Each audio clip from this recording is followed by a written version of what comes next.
नमस्कार दोस्तों, स्वागत है आपका एक बार फिर से मेरे YouTube चैनल सुरेश जी के ट्रिक पर। तो हम भारत का इतिहास पढ़ रहे हैं। भारत के इतिहास में हम जो वैदिक सभ्यता है उसके बारे में पढ़ रहे हैं। तो वैदिक सभ्यता में हमने कल देखा था वैदिक साहित्यों के बारे में। तो हमने कल 4 वेदों के बारे में देख लिया था। आज हम बात करेंगे उन जो 4 वेद है, उन 4 वेदों के उपवेदों की बात करेंगे। ठीक है, तो आज का हमारा पहला टॉपिक है उपवेदिक। तो देखते हैं उपवेदिक क्या होते हैं या उपवेद। हमारा जो आज का टॉपिक रहेगा वो रहेगा उपवेद। तो सबसे पहले हमें यह पता होना चाहिए कि उपवेद किसे कहते हैं। तो ध्यान में रखना कि वेदों को भली भांति प्रकार से अध्ययन करने के लिए उपवेद होते हैं। तो समझ में आ गया कि उपवेदों की रचना क्यों की गई, क्योंकि वेदों का अच्छी तरह से व्यवस्थित ढंग से अध्ययन करने के लिए वेदों की रचना की गई। तो यह हमें ध्यान में रखना कि उपवेद है वो वेदों के सरल अध्ययन के लिए लिखे गए थे। ठीक है, अब बात करते हैं उपवेदों की।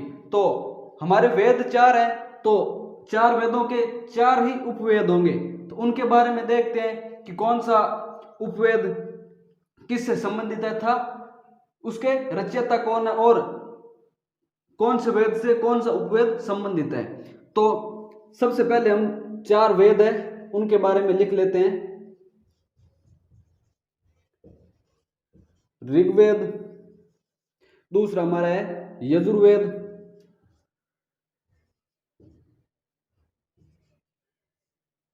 ठीक है, और तीसरा सामवेद, और चौथा हमारा वेद है अथर्ववेद।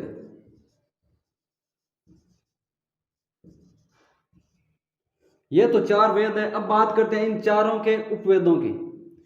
तो ऋग्वेद का जो उपवेद है वो होगा कौन सा, आयुर्वेद। कौन सा होगा, आयुर्वेद। यजुर्वेद का उपवेद होगा धनुर्वेद, और इस सामवेद का उपवेद होगा वो होगा गंधर्ववेद। और जो हमारा ये चौथा वेद है अथर्ववेद, और इस अथर्ववेद का जो उपवेद होगा वो होगा शिल्पवेद। तो देखते हैं वो चारों किस किस से संबंधित हैं। तो सबसे पहले ऋग्वेद का हो जाएगा आयुर्वेद, यजुर्वेद का धनुर्वेद, सामवेद का गंधर्ववेद,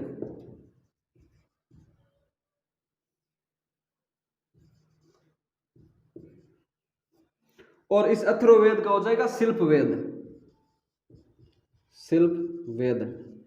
ठीक है, ये तो हो गए चारों वेदों के उपवेद। अब बात करते हैं कि ये किससे संबंधित है। नाम से स्पष्ट है, ये आयुर्वेद जो उपवेद है वो चिकित्सा से संबंधित है। किससे संबंधित है, चिकित्सा। अब बात करते हैं धनुर्वेद की। तो ये युद्ध कला से संबंधित है। किससे संबंधित है, युद्ध कला से। और जो ये गंधर्व वेद है ये विभिन्न ललित कलाओं से संबंधित है। तो ये भी ध्यान में रखना, विभिन्न कलाओं से।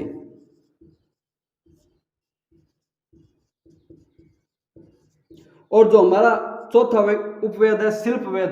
तो ये जो शिल्पवेद है वो किससे संबंधित है, ये भवन निर्माण से संबंधित है। किससे, भवन निर्माण। ठीक है, ये तो बात हो गया कि जो हमारे उपवेद है वो किससे संबंधित है। अब बात करते हैं कि इनके रचयिता कौन है। तो इस आयुर्वेद उपवेद की बात करें तो इसके रचयिता है धन्वंतरी। कौन है, धन्वंतरी। धनुर्वेद के रचयिता है विश्वामित्र। कौन, विश्वामित्र। और जो ये हमारा गंधर्व वेद है इसके रचयिता है भरत मुनि। कौन है, भरत मुनि। और जो हमारा ये चौथा उपवेद है शिल्पवेद, तो इस शिल्पवेद के रचयिता है विश्वकर्मा जी। कौन, विश्वकर्मा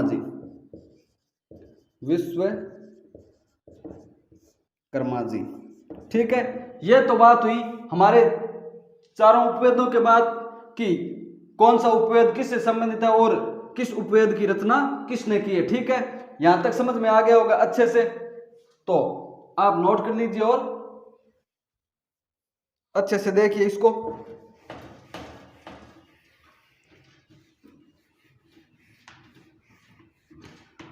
ये तो हुए हमारे वेद और उपवेद। अब हम बात करते हैं इन उपवेदों के बाद ब्राह्मण ग्रंथों की बात करते हैं। किसकी बात करते हैं? ब्राह्मण ग्रंथों की। तो देखते हैं ब्राह्मण ग्रंथ कौन कौन से हैं हमारे। ब्राह्मण ग्रंथ, तो ब्राह्मण ग्रंथ में जो सबसे पहले बात करते हैं, ये ब्रह्म शब्द है उसका क्या अर्थ है। तो इस जो ये ब्रह्म शब्द में मिलता है इस ब्राह्मण में, तो इस ब्रह्म शब्द का अर्थ है यज्ञ। क्या अर्थ है? यज्ञ। तो ध्यान में रखना, इस ब्रह्म शब्द का अर्थ है यज्ञ, ठीक है। और जो हमने वेद देखे हैं तो ध्यान में रखना है प्रत्येक वेद के अलग अलग ब्राह्मण ग्रंथ होंगे। 4 जो हमारे वेद हैं उन सभी के लिए अलग अलग ब्राह्मण ग्रंथों की रचना की गई है। तथा हम यह भी कह सकते हैं जो ये ब्रह्म ग्रंथ है वो वेदों का गद्य भाग होता है। कौन सा भाग होता है? गद्य भाग, ठीक है। हमने कल देखा था कि वेदों के जो गद्य और पद्य दोनों भाग है, लेकिन जो ये ब्राह्मण ग्रंथ है ये वेदों का है वो कौन सा भाग हो जाएगा? गद्य भाग हो जाएगा, ठीक है। यहां तक बात क्लियर है। और जो ये ब्राह्मण ग्रंथ है वो कर्म कांड पर आधारित है। किस पर आधारित है? कर्म कांड पर आधारित है। तो ये बात भी हमें ध्यान में होनी चाहिए, ठीक है, कि जो ये ब्राह्मण ग्रंथ है वेदों का गद्य भाग और कर्मकांड आधारित है,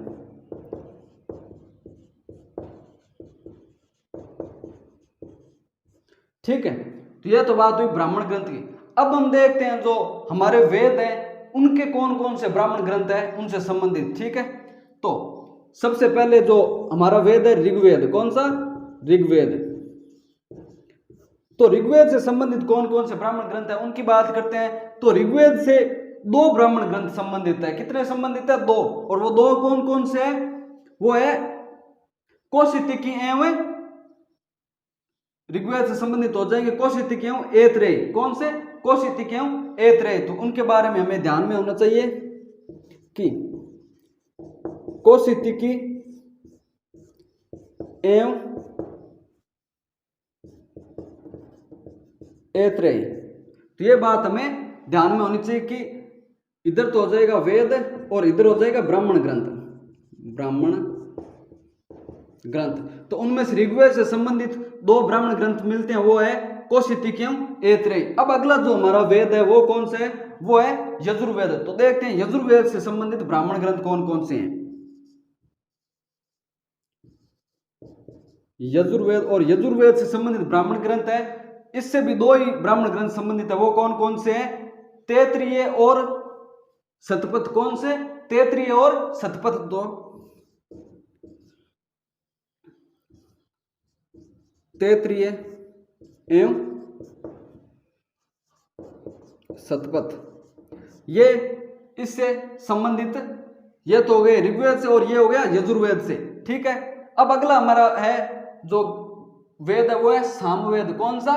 सामवेद। तो हम वो है इधर लिख लेते हैं उनके बारे में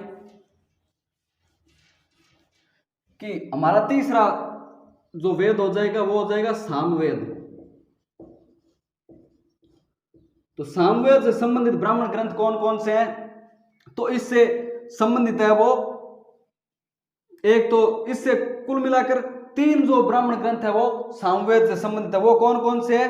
वो है षट्विश, पंचविश और जैमिनी। कौन से? षट्विश, पंचविश और जैमिनी।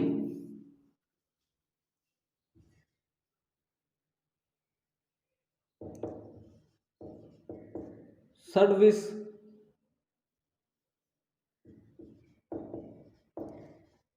पंचविश तथा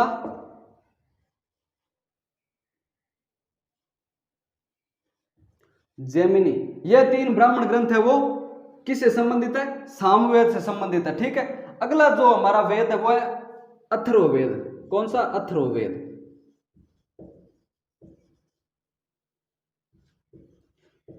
अथर्ववेद। तो देखते हैं अथर्ववेद से कौन कौन से ब्राह्मण ग्रंथ संबंधित है। तो इससे अथर्ववेद से एक ब्राह्मण ग्रंथ संबंधित है, वो कौन सा है? वो है गोपथ। कौन सा? गोपथ।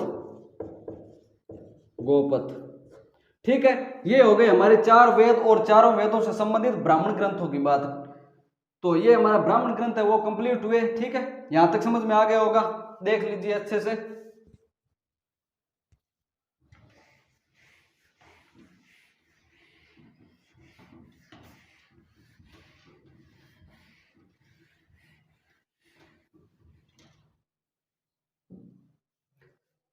अब जो हम अगले ग्रंथों की बात करेंगे वो है आरण्यक ग्रंथ। कौन से ग्रंथ? आरण्यक ग्रंथ। तो देखते हैं उनके बारे में। आरण्यक ग्रंथ, तो इनकी बात करने से पहले हमें ध्यान में होना चाहिए ये आरण्य शब्द कहां से आया और इसका अर्थ क्या होता है। आरण्य शब्द है, ये आरण्यक शब्द है वो आरण्य शब्द से आया। किस शब्द से आया है? आरण्य शब्द से आया। और इस आरण्य का क्या अर्थ होता है? इसका अर्थ होता है जंगल। क्या? जंगल। ये बात हमें ध्यान में होना चाहिए, आरण्य शब्द का अर्थ है वो जंगल होता है, ठीक है। जो ये आरण्य ग्रंथ है, इन ग्रंथों को क्या है, जंगल जैसा शांत माहौल होता है ना, मान लीजिए कोई जंगल जैसा, या हम कह सकते हैं कि इन आरण्य ग्रंथों को जंगलों में या जंगल जैसा शांत माहौल होता है, वहीं पर लिखा जाता है और वहीं पर इनका अध्ययन वगैरह किया जाता है, ठीक है। तो ये तो हो गई आरण्य ग्रंथ की, इनको जंगल में पढ़ा तथा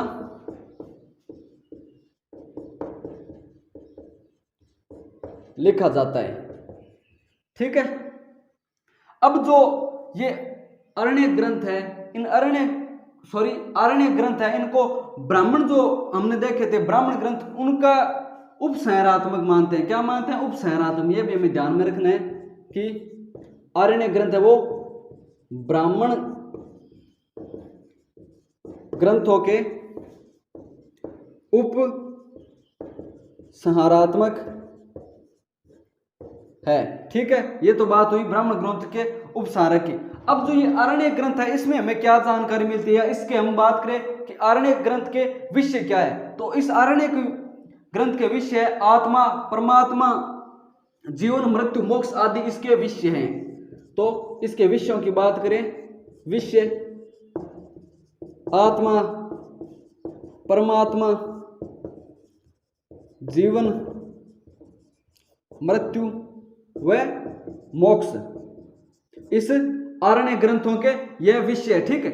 अब जो ये आरण्य ग्रंथ है वो ज्ञान मार्ग व कर्म मार्ग के माध्यम का सेतु का कार्य करते हैं। किसके माध्यम में? ज्ञान मार्ग व कर्म मार्ग के मध्य सेतु का काम कौन करता है? आरण्य ग्रंथ। यह भी ध्यान में रखना कि जो आरण्य ग्रंथ है वो ज्ञान मार्ग व कर्म मार्ग के मध्य सेतु का कार्य करते हैं। ज्ञान मार्ग व कर्म मार्ग के मध्य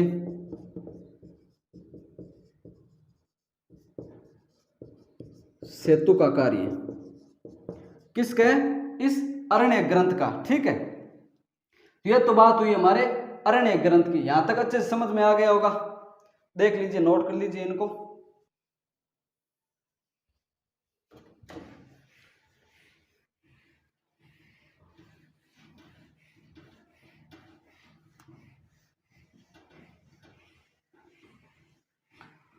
अगला जो हमारे ग्रंथ है वो पढ़ेंगे हम उपनिषदों के बारे में। तो देखते हैं उपनिषद क्या होते हैं। तो अगला हमारा ग्रंथ है उपनिषद।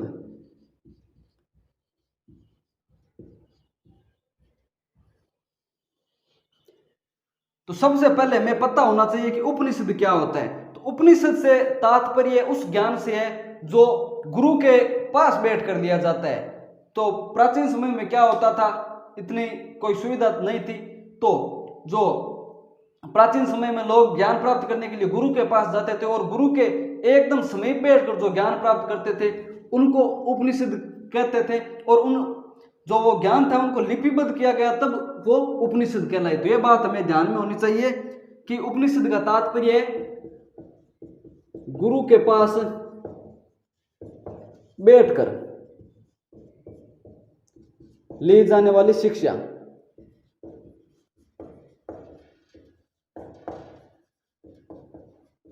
इसको हम क्या कहेंगे? उपनिषद कहेंगे। ठीक है।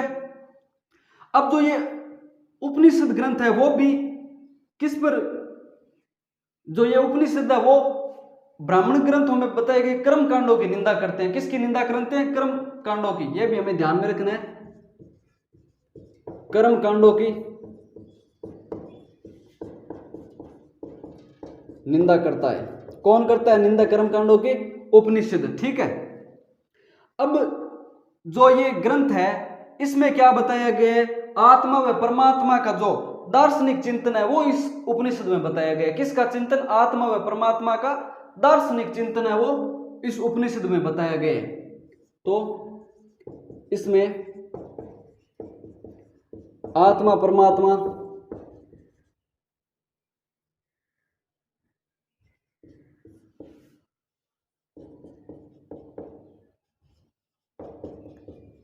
दार्शनिक चिंतन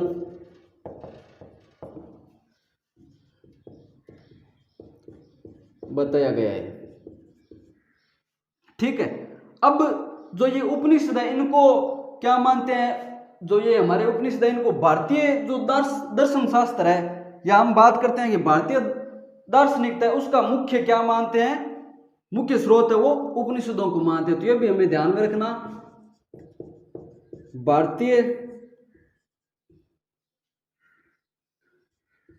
दार्शनिकता का मुख्य स्रोत। तो भारतीय दार्शनिकता का मुख्य स्रोत किसे मानते हैं? उपनिषदों को मानते हैं। किसको? उपनिषदों को। ठीक है। यहां तक अच्छे से समझ में आ गया हो। अब जो ये उपनिषद है वो क्या काम करते हैं? जो ये उपनिषद है ये वेदों का अंतिम जो लक्ष्य है, या हम कह सकते हैं वेदों का अंतिम उद्देश्य है, वो बताने का काम करते हैं। इसलिए इन उपनिषदों को है वो वेदांत भी कहते हैं। तो ये भी हमें ध्यान में होना चाहिए कि वेदों का अंतिम उद्देश्य बताने के कारण वेदांत कहा जाता है, या वेदांत कहते हैं। ठीक है। अब हम बात, ये तो ही उपनिषदों की बात है। ठीक है। अब जो हमारा एक उपनिषद है उसका नाम है मुक्तिकोपनिषद। कौन सा?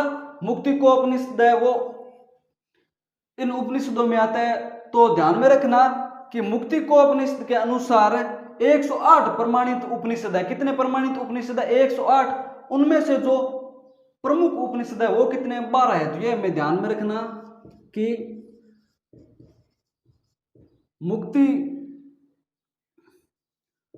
मुक्तिकोपनिषद के अनुसार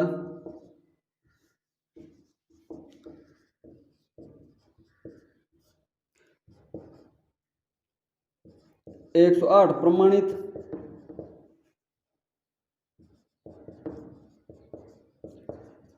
तथा 12 मुख्य उपनिषद है। कितने? 12 मुख्य उपनिषद है। ठीक है। यहां तक अच्छे से समझ में आ गया होगा। अब हम बात करते हैं आगे की। तो कुछ महत्वपूर्ण बातें और है उपनिषदों के बारे में, वो भी हम देख लेते हैं।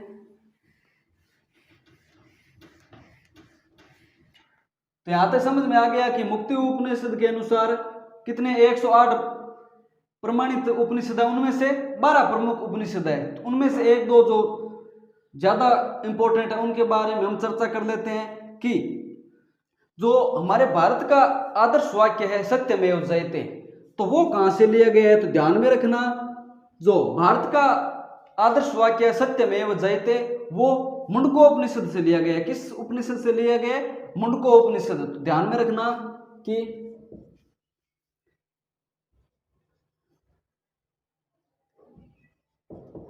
भारत का आदर्श वाक्य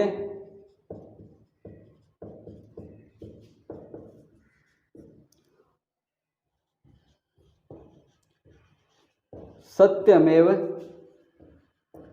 जयते। इस सत्यमेव जयते का क्या अर्थ होता है? तो इसका अर्थ होता है सदैव सत्य की जीत होती है। तो इसका ध्यान में रखना। इसका अर्थ है सदैव सत्य की जीत होती है। ठीक है, तो हमें यह ध्यान में रखना है कि भारत का आदर्श वाक्य सत्यमेव जयते है वो मुंडको उपनिषद से लिया गया है। किस उपनिषद से? सत्यमेव जयते मुंडको उपनिषद। ये एक उपनिषद है, इसका ध्यान में रखना कि जो ये सत्यमेव जयते है वाक्य मुंडको उपनिषद से लिया गया है। ठीक है, आगे बात करें हम कि जो हमारे न्यायपालिका का ध्येय वाक्य है कौन सा? यतो धर्मस्ततो जय। यतो धर्मस्ततो जय है वो हमारे न्यायपालिका का ध्येय वाक्य है। तो वो कहां से लिया गया है? तो हमें ध्यान में रखना है वो छांदोग्य उपनिषद से लिया गया है। किस उपनिषद से लिया गया? छांदोग्य उपनिषद से। तो यह भी हमें ध्यान में रखना कि न्यायपालिका का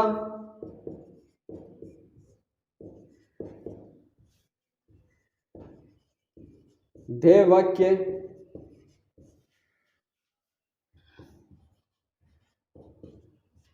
यतो धर्मस्ततो यतो धर्मस्ततो जय। तो ये वाक्य है वो किस उपनिषद से लिया गया है? ये छांदोग्य उपनिषद से लिया गया है। छांदोग्य उपनिषद से लिया गया। ठीक है, और इसका अर्थ क्या होता है? ये तो धर्मस्ततो जय का इसका अर्थ हो जाएगा कि यहां धर्म की विजय होती है। किसकी विजय होती है? धर्म की। यहां धर्म की विजय होती है। ठीक है, ये तो बात हुई इस हमारे ध्येय वाक्य और आदर्श वाक्य की। अब हम बात करते हैं कि जो हमारा एक और उपनिषद है कौन सा?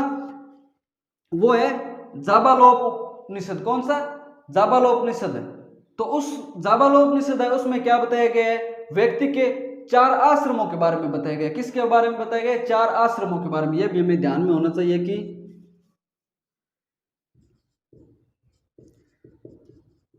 जाबालोपनिषद में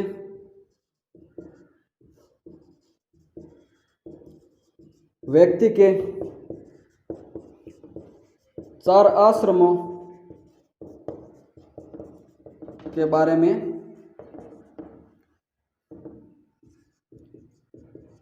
बताया गया।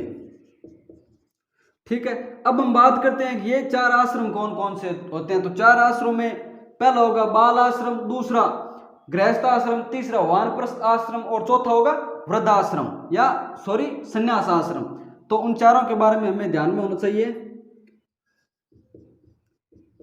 बाल आश्रम ये तो होगा जन्म से 25 वर्ष की आयु तक या 0 से 25 वर्ष की आयु तक। ठीक है, दूसरा हमारा होगा गृहस्थ आश्रम। कौन सा? गृहस्थ आश्रम। ये होगा 25 से 50 की आयु तक, 25 से 50 तक, क्योंकि व्यक्ति की आयु है वो 100 वर्ष मानी गई है। कितनी? 100 वर्ष। तो ये हमें ध्यान में रखना है। बाल आश्रम जन्म से 25 वर्ष तक, गृहस्थ आश्रम 25 से 50 तक, और जो तीसरा हमारा आश्रम है वो है वानप्रस्थ आश्रम। वानप्रस्थ।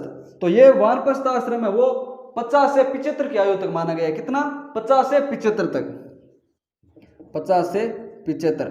और जो चौथा या अंतिम आश्रम है वो है संन्यास आश्रम। कौन सा आश्रम है? संन्यास आश्रम।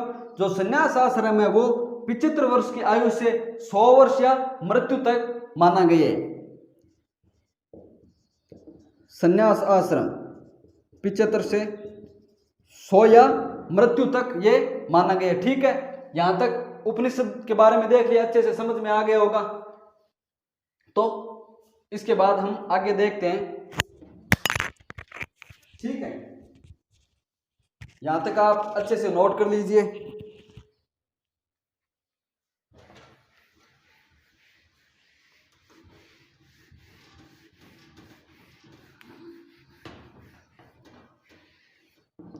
अब हम अगला टॉपिक होगा वो होगा वेदांग। तो देखते हैं वेदांग क्या होता है और ये कितने होते हैं। ठीक है, तो